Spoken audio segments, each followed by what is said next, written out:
দ্রুত সময়ের মধ্যে কম খরচে মামলা নিষ্পত্তি, মানবাধিকার নিশ্চিত ও মানুষকে মামলার অভিশাপ থেকে মুক্তি দিতে আইন মন্ত্রণালয় কাজ করছে বলে জানিয়েছেন উপদেষ্টা ডক্টর আসিফ নজরুল।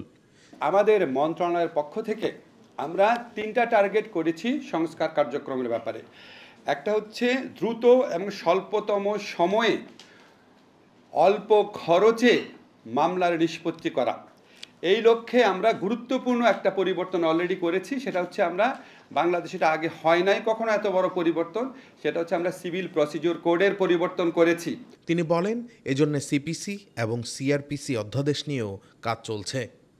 শনিবার আইনগত সহায়তা প্রদান আইন 2000 অধিকতর সংশোধনকল্পে প্রণীত অধ্যাদেশ নিয়ে বিভিন্ন অংশীজনদের সাথে আলোচনা শেষে একথা বলেন তিনি বলেন, দেশে বছরে 5 লাখ মামলা দায়ের হয়। এর মধ্যে লিগ্যাল এইডে 35,000 মামলা নিষ্পত্তি হয়। এর হার 2 লাখে নিয়ে যাওয়ার লক্ষ্য রয়েছে।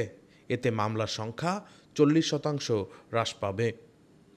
এ সময় তিনি জানান, সরকারি লিগ্যাল এইডের মাধ্যমে যে বিরোধ নিষ্পত্তি হয় সেগুলো 90% ক্ষেত্রেই তারা সন্তুষ্ট থাকে, যার ফলে তা আর আদালতে গড়ায় না। লিগ্যাল এইডের মামলা নিষ্পত্তিতে একজন বিচারকের জায়গায় 3 জন বিচারক নিয়োগ দেওয়া হবে বলেও জানান আইন উপদেষ্টা ডক্টর আসিফ নজরুল। এ সময় জাতীয় আইনগত সহায়তা প্রদান সংস্থা পরিচালক সৈয়দ আজাদ সুবহানী ও দেশের বিভিন্ন জেলা থেকে আসা অংশীজনরা উপস্থিত ছিলেন।